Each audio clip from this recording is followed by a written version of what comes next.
Greetings, beautiful soul, and welcome to my channel, The Optimist Hub. My name is Yanga, and today's video, I am doing 3 book recommendations. Now, if you know me, you know that I'm an avid reader. Absolutely love immersing myself in a book or 2 or 3, but definitely not simultaneously because I do enjoy reading. I really enjoy immersing myself in one book at a time and just really being fully present. And if you were to actually have a glance at the books that I've read, you will definitely see scribbles because I am that girl. I scribble, I take notes. That's just how I read. It makes sense for me to do so. That's just how I soak in information. It's such a beautiful hobby and just thing to do, and I absolutely love it. And with that said, currently I'm actually reading a book called The Book of Joy, co-written by the late Desmond Tutu as well as his dear friend, His Holiness the Dalai Lama. It's quite a great read thus far. I love how conversational it is. You get to see, a glimpse of just how they both see things from a different perspective. That's because they both are from different religious backgrounds, but you also come to realize that we are just really the same. We are all one, as much as we may have different philosophies or that stem from different religions, but the core of it all really is just one. The book aims to unpack the true meaning of joy and what that means. I just love the book. I love reading it. I'm almost halfway through it, and with that said, last weekend actually I got a delivery of a new book that I bought. It's called How Did We Get Here by Mpumi Ledwaba. I am literally stopping myself from trying to rush through the Book of Joy so that I can get to Mpumi's book, but you know what? I don't like rushing through a book, so I will take my time with it as I do with the other books that I have read. And with that said, speaking of the books that I've read, today I just thought to share the books that I have read this year. These are not the only books I've read, but these are just a couple of them. And why I feel the need to share, because I find that they actually really stuck with me. Whatever it is that I got from these books really stuck with me. I'm just going to do a quick summary of what you can get from each book and the author thereof. So I'll start with this one. This one is called Oneness with All Life. It was written by Eckhart Tolle. So if you know Eckhart Tolle, he's all about being present. He's all about being in the now. I think he has his best-selling books. One of his best-selling books is called The Power of Now. He really is just about being in the present moment, being aware and being mindful of the time that is now. And with mindfulness really comes gratitude. This book really highlights that. Gratitude is the attitude, and very important that we awaken to a life that is full of purpose and presence, right? In one of his, chapters that he has here is, one of them is really just looking at the power of the present moment, right? Again, and I always say this, the present moment is eternal. I remember getting this phrase from, if I'm not mistaken, I think it was TheOptimist. The present moment is eternal, right? And so there is power in the present moment, the moment that is now. He also talks about awakening. He also talks about the, just being present and, your life purpose and uncovering that. And the only way you can best uncover that is by being in the present moment. And so this is a great book. Again, reminds us to be aware of our breathing. This is how we become in the, one with the moment. This is how we become in the moment and present. So this is such a lovely read. I would suggest you read it, especially if you're struggling with being in the present moment, if you're constantly caught in a loop of overthinking and just always worried or anxious. This is a great book to start with, a great reminder to really be in the present moment. Now, my second book for today is called The Power Is Within You by Louise L. Hay.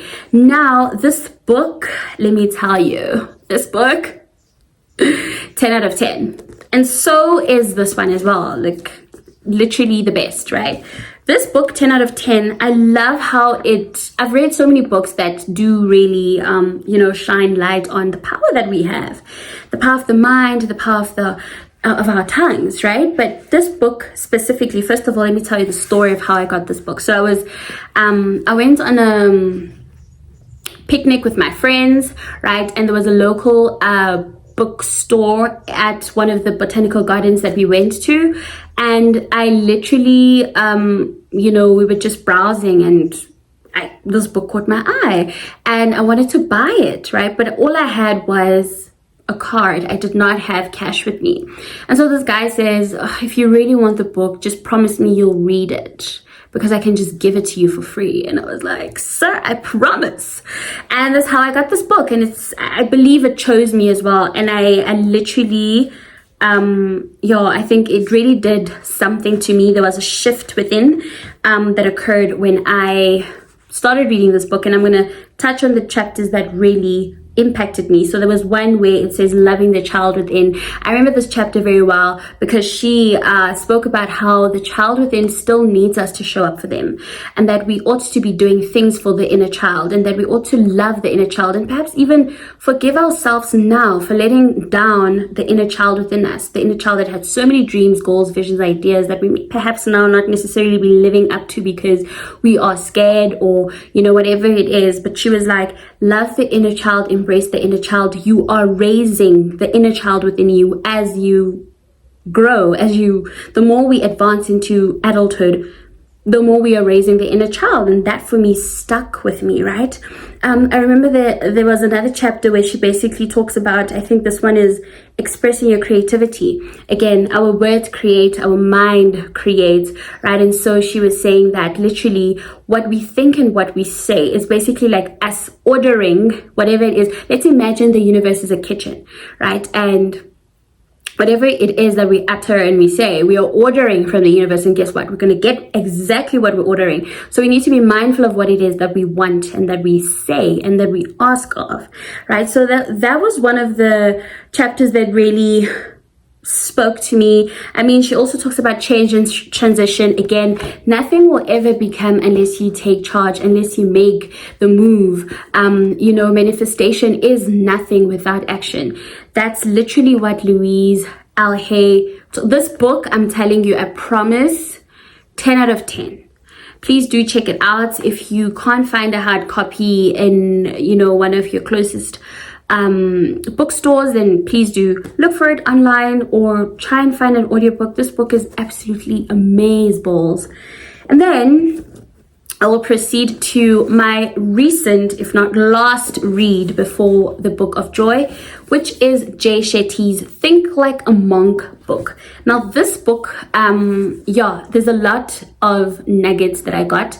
Again, Jay speaks about training our minds to be like those of a monk. Monks are generally individuals that are really present in the moment, that are aware of the moment that is, that are full of gratitude, that are in the now, people that have peace and really lead their lives with purpose. And their purpose is to just be. And being refers to being present, right? And so here he basically outlines how we can find our purpose, how we can overcome negativity, how we can stop overthinking. Again, when we stop overthinking, we become present and one with the moment that is, right? How we can use our fear, because oftentimes fear stands in our way, right? But how can we use the fear that we have as a stepping stone to get to where we need to get to? How we can find our happiness, and basically why we ought to be kind and just caring and compassionate, because those are really qualities that we need as humans, right, to navigate life. So I will outline one of the things that I've found about this book. He outlines the monk mind and the monkey mind. So the monk mind really is just that, being peaceful, being compassionate, being loving, being kind, looking at life from a different lens, being positive, just believing in yourself, have faith. That is the monk mind, leading life with purpose. And the monkey mind is obviously the opposite of that. Ego, fear, self-doubt, all of these things that are stumbling blocks, that would be the monkey mind, and we ought to just rid of ourselves of this monkey mind. So he also talks about purpose. He also talks about gratitude.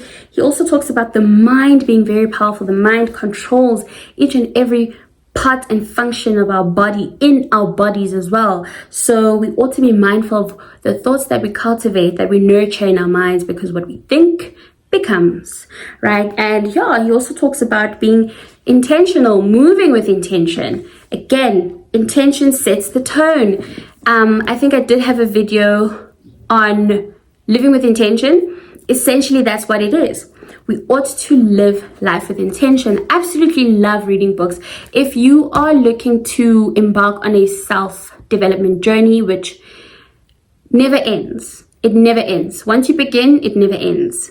And it's such a great journey to embark on, because this is how you become reacquainted with yourself. This is how you become introduced to a version of yourself that is full of potential, that seeks to lead into that potential and to become the potential that it is meant to be.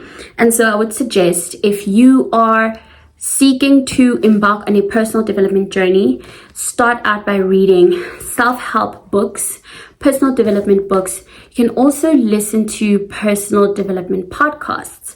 I would also suggest sitting down and being one with yourself and journal. Journal your thoughts, your feelings, your ideas, your goals, whatever, your dreams, everything that you seek, that you want. Start writing that down. Start thinking of ways in which you can get to that point. And with that said, beautiful soul, it's not only limited to that, but this is the starting point, right? You can introduce yourself to some material that will help you navigate your way through your journey of developing self. And with that said, beautiful soul, may goodness and grace lead you to greater heights of success. Namaste.